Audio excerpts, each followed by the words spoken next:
watching wrestling completely. And I think it shows in my ring work. But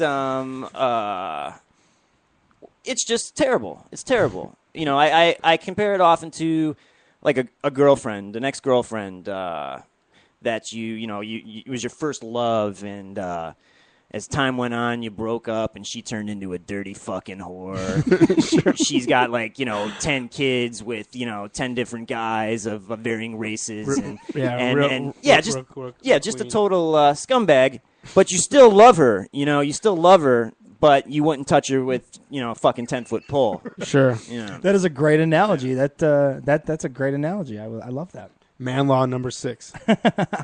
But obviously you are a bit of a legend in especially the IWA world. You spent a lot of time there, and I know fans are very very fond of you. Take us back to those times. How did you first get into IWA, and how did that all end up happening for you? All right. It started off with a guy named Reverend Axel Future.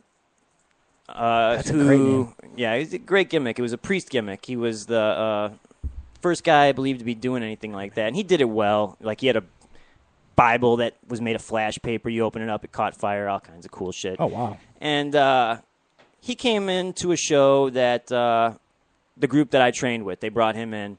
He saw my gimmick. I had just started doing the Britney Spears boyfriend thing. And he got me a spot on a Carmine show up in Mid-American. Okay, in Milwaukee, right? Yeah, and I did one show for there, and Ian was on there, and IWA had just started running again to where they had that building in buttfuck Indiana. Okay. And they were doing Wednesday and Saturday shots, and they had just had their big show, like the return show, and then there was the Wednesday show coming up. And it was just at the bar afterwards, and Ian was trying to get Adam Pearce to come in to work with, I believe it was Chip Fairway. And Adam had backed out for whatever reason, I don't know. And Prazak was on the shows, and he needed somebody to drive with. And Ian was just matter-of-factly asking Prazak, like, who, whatever. And I was there, and I just chimed in. Like, I didn't know any of these fucking people, but, like, that's just how it is at that time. That's how you do it. I mean, it was just right place, right time. And I was like, I'll do it. And I praise that kind of like big time. Oh, shit. There we go. There you go. Praise that kind of big time. And he was like, well, I didn't see your match, so I'm going to have to wait to get the tape and this and fucking that, And I don't think he ever got the fucking tape or anything. I think it just came down to crunch time, and he needed somebody to drive with him. Right. Yeah. So, I went down, did that first show, and I worked with Chip Fairway, and he just beat the fuck out of me. He beat the living shit out of me. And, like, we were in the back, and this is when bookers actually gave out finishes. Where Let me ask you a question. What did you hear of IWA before you actually went down to it? Because, like, you know what it was? Like, I knew what they were, but I didn't really know. And then I moved, and then they became kind of important. Yeah. So I didn't really – you were already in the thick of it at that point. Yeah, like, I was pretty big mark as far as... Was it scary to go into that place? Because at that point, there was some bad dudes Well, there. these were, like, real wrestlers to me. You know what I mean? Like, these guys were guys who, I'd heard about them. I read about them. They had just... Prior to their hiatus, they had did this gimmick with Carluzzo, the NWA guys out on the East Coast. And they got a lot of press for that. And there was a lot of just, like, hot angles and shit. And they were bringing in a lot of the East Coast names. But you'd always hear about fucking... shoots going on down there, and people getting their ass kicked in the ring and in the locker room, and just fucked up shit to where it was kind of like, you were apprehensive. Like, I went down there. But then it made you feel cool when you got over there. Oh, yeah. But it took a while, though, to where you felt comfortable in there. Sure. Like, because I was the first non-fucking local guy to be in that locker room. Like, Whoa. Like everybody kind of, I don't have, like, I love Prazak. He's a cool guy, but, like, everybody there kind of, like, Prazak wasn't one of the boys at the time there, because that was just a locker room full of fucking drug addict rednecks, man. Sure. Just a bunch of, like, fucking, motherfuckers who, they don't know Dave Prazak's, you know what I mean? Right. They don't hang out in Lisle, Illinois. They don't got a fucking computer. They're not on fucking Prodigy and shit, you know what I mean? Hey, by the way, I'm not on Prodigy either, whatever that is. But, so, yeah, I remember going into the room with Ian, and he just tells Chip Fairway to beat the fuck out of me. And I'm just like, oh, fuck, you know, like, right in front of you. Yeah, right in front of me. Just like, beat the fuck out of the kid. Just don't give him shit and just beat the fuck out of him. Awesome. And I'm like, all right. So then he's like, and he's also, I forgot about this. He's like, I don't like your name. And Okay. and my name was, I was always Chuck Smooth. And for some reason, the E just, like, promoters put it in there. And, you know, it was, like, something that I always didn't kind of like because it signed kind of marked with me. That wasn't even like your name. No, bro. It was always Chuck Smooth, man. And then motherfuckers would throw the E in there. They would throw, like, an IE in there. The business changed your name. Yeah. It's not even like... Yeah, dude. So... And he's like, I don't like your name. That's great. And I'm like, okay, you know, like, what the fuck you want me to do? So now, meanwhile, I got a solid gimmick. Like, I'm Britney Spears' boyfriend, Chuck Smooth. That's a fucking good, solid gimmick. Like, all right, this dude goes out here, he dances, he does the gay thing, whatever, blah, blah. But he didn't like my name. So then all of a sudden, Axel's there, and Axel's, you know, probably fucking gimmicked up or whatever. Sure. And he just flippantly says, now keep in mind, like, this is, like, Axel had maybe been off TV for, like, you know, 6 months at this time, so like, you know, he's, to me, it's like, oh, there's Axl Rotten, holy fucking shit, you know. Of course. Hey, we really respect him anyway. Oh yeah, no doubt. You don't have to explain it. So he's like, well, call him Paul E Smooth, and have him go out there and just tell a bunch of fucking lies. and I'm like, all right. And then Ian marked out. Yeah, oh yeah, he's like, yeah. But do the Britney Spears thing, too, which makes absolutely no fucking sense. So, like, I'm coming out there to the Britney Spears music, doing the Britney Spears, but at the same time, I'm Paul E. And, you know, they told me some, you know, shoot shit, like, talk about going to get Chinese food. Like, I guess, like, shit Paul E would do with Dreamer. And then I started calling fucking Prazak Tommy and, you know, just saying shit like that, you know. So, but anyway... It's like an inside joke for them, right? Yeah. And, you know, had the internet been around at that time, it probably would have been something that, you know, got fucking, you know, shit on YouTube or whatever, but, you know, nobody knew fucking about it. Right. Yeah, just a different industry. And it's weird, now that this industry's here, there's nothing really to put over. It's weird. Like now, like, when a lot of people would have got over, you know, and not really needing all these different indies and shit when there was talent all over the place. Yeah. There was no way to really get it out there. Oh, yeah, no doubt, man. It was just, if you were into tapes, that was the only thing you had. You know, if you knew about RF video or whatever, that was the only way you saw any indie shit. But, yeah, so I remember Chip Fairway beating the fuck out of me terribly. And at one point, like, I always prided myself on not being a pussy and, like, taking whatever fucking beatings I had. He wore golf gloves. Right. And he would chop the fuck out of you just sickeningly hard. And, he's chopped me in the corner, and he's chopped me like, holy fucking shit. Just natural instinct from the fucking pain. At one point, I'm grabbing onto the fucking ropes, and I'm just like hanging on, you know, just taking it.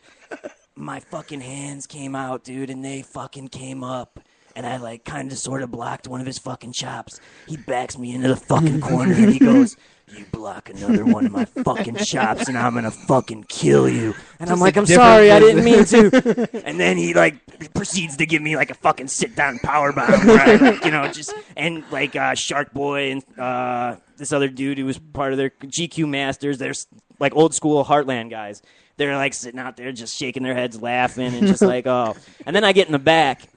And, you know, Chip Fairway was nice, and he's like, so what was it? You know, this is like your second or third match.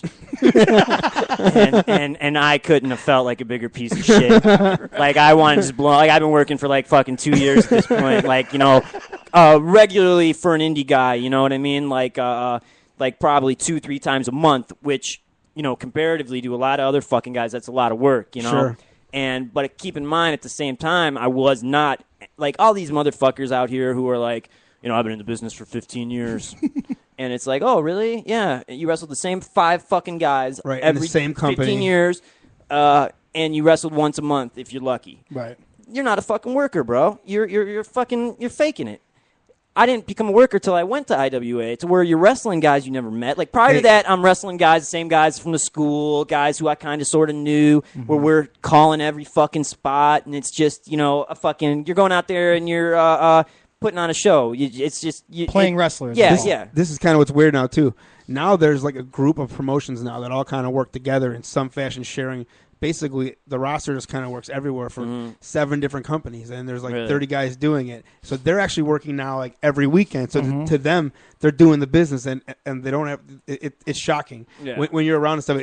It's real shocking. That was the biggest push off. Yeah, the shit indies have somehow come together. They come together and said, "Hey, if we just keep our rosters, if we can tell them, hey, we could send them to Indiana for a weekend, they feel like they're on the road." And so when guys say you're not on the road, they could say, "I'm working in Indiana. I work in Tennessee. I work in 10 states." I've heard like people are counting states. It's like that. It doesn't explain what you think the difference is between the two. Well, if all you're doing if all you're working is shit guys, you're not going to learn anything from working or shit. Just promotions that aren't doing anything. Well, you got like if you got places that are getting over and doing, that's what you should be striving to get to, and then you got to work those shit companies. Well, you're talking about guys that are satisfied with just working for like Jimmy Blaze and shit, right? Yeah. Well, it isn't so much Jimmy Blaze because he actually he works his guys and he does more of a company. I'm talking about even less than that. Like I'm talking about PCW, like PCWs and whatnot. Like really, like. It's just odd. They're just odd. The way they do I think there's a lot of them are more in the South. In the South, there's a large group of these guys that stay in these little huddles. Like we're talking like south of Indiana. Like we're talking about the South, like Alabama, yeah. Georgia. That's where there's a culture where it's okay to go fuck around on the weekends and call yourself a wrestler during the week. Mm-hmm. You know? Yeah, well, that's how it is. I think it's always been that way as long as the indies existed. You know, it's fucked up. Like, I don't tell anybody that I used to wrestle. Like, you know, I don't. It doesn't even come up. Yeah, man. Because it's just I don't want to fucking bring it up, man. For one, look at me. You know, I don't exactly look like a fucking wrestler. If I fucking come and tell somebody, like, you know, there would be times where I would fluctuate, where I'd be all fucking gassed up. Sure. And I'd look good, but I still didn't look like a fucking wrestler. You know what I mean? Like I might look like I look better than half the motherfuckers did today, but you know what I'm saying. Well, anyway. Yeah, but even at that time, you were still like 185, 190. Like you still had weight. Oh, yeah. Being like you know somewhat working out here now with like a pear shaped body. Oh yeah. Is like average now. Oh, it's a fucking now joke, you're allowed to wrestle. There's not even like a Oh, without a doubt. Sure. Do you think it's weird that in a weird way, a lot of the guys that are getting into the business now, they probably watched tapes of you in IWA as the little guy that got beat up. And I think there's since you really, there's been an influx of the little guy that gets beat up, and there's like a place for them. I think that's always You know what? I think that's always been there. You know, because what else are you gonna do with it? You know, to me, when I see, all right, you know, I've worked with people who, like, I remember working Ian specifically one time, and where he had me fucking beat the shit out of him, throwing him into a ring post, and this is like, you know, where I was wrestling maybe like 3-4 days a week, and I was living in a house with 4 or 5 other guys, and I was eating at fucking Burger King dollar menu every day, you know, and I wasn't working out, I was just doing drugs, and I probably weighed about 145 pounds. Right. And here's this fucking guy who's, you know, I respect, he's calling, throw me into the fucking ring. I got a blade somehow, kid. Throw me into anything and that's I'm thinking, sharp. all right, I'm 140 pounds, and Ian was probably like 275 at this fucking time. Right, you know? that's when he was big. Yeah, shit like that, you know, and that doesn't make any sense. So what's a little guy going to do other than get his ass kicked? Right. You know, Sure. you got, unless you're doing like a light heavyweight match or whatever, blah, blah, blah, but... That's the whole setup for a little guy. Is you either got to be the underdog who gets their ass kicked, or you got to be the cheating heel who gets his ass kicked. Especially during that time frame, man. They weren't going to sit there and take bumps for you because, like, big guys today want to show they're not fat. Yeah. So they'll take arm drags from literally anybody. Yeah, Go, what look, the fuck? Look what I can do. Right. You know, and it's like I don't want to. It doesn't make any sense. Well, for you just to do overall, that. just so lack that's of why. psychology That's why and shit. that would never have happened with Chip Fairway. Or Oh whatever. no, You know, like so. you know that it's yeah. But getting back to that, like at IWA. I thought I was never coming back. Like, I thought, I fucked this up. Right. You know, like, you know, well. But then you realize you go to the next show, he'll keep using it. Well, this was before, like, those days. Okay. There was another Carmine show. I had gotten over with Carmine. I had a good match there with Too Tough Tony. And this was like. That was kind of how you had to do it from up here, though. You had to get over at Carmine's first. Yeah. See, with me, it was kind of funny because I had. Carmine and Ian were very different as far as who they would pick and who they'd use. Like, Carmine shit on Punk and Cabana. Like, I had to beg fucking Carmine to start bringing them back in. And, you know, Ian didn't like fucking Punk. Punk came to IWA shows for probably like 3 months without being fucking booked. No shit.